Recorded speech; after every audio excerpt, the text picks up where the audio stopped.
ნებისმიერ ჩემს თანამოქალაქეს, ნებისმიერი ასაკის სხვადასხვა ვისაც ხდები, ნომერ პირველი პრობლემა, რომელიც აქვს და უნდათ რომ დაძლიო, ეს არის უსამართლობის განცდა. ეს არის ღირსების შენახვა. ჩვენ როდესაც საუბრობთ ამგვარ სოციალურად დაუცველ პირებზე და ყოველთვის ძალიან არ მიყვარს საუბარი სიხარების ზღვას მიღმა, გამოიგონეს ახალი რაღაცა ცნება საქართველოში. რას ქვია სიხარების ზღვას მიღმა? შეიძლება 4 მილიონი აღარ დავჭირთ საქართველოში ხალხიდან 1.800.000 იყოს სიხარების ზღვას მიღმა? ურთულეს დღეში არის ბუნებრივია და ეს არის ერთ-ერთი ყველაზე ესე ვიტყოდი დაჩაგრული სეგმენტი ჩვენი მოსახლეობის.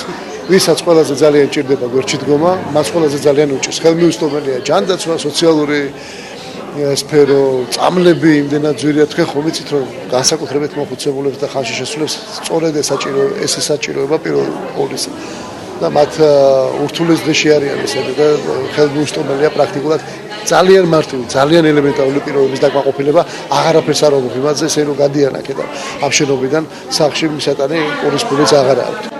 ღირსეული ახალგაზრდა ჩემის წარმოდგენით აღზრდილი მეტყველი არის ადამიანები განათლებულები არიან მაგრამ ვერ მეტყველებენ მეტყველი და აი რაც მთავარია მან ილაპარაკა ისეთი სიტყვით და ისეთი სიმართლით რომ აი იმ ხალხს ვისაც ხედავდით იქ იმათ ყველას ჯეროდა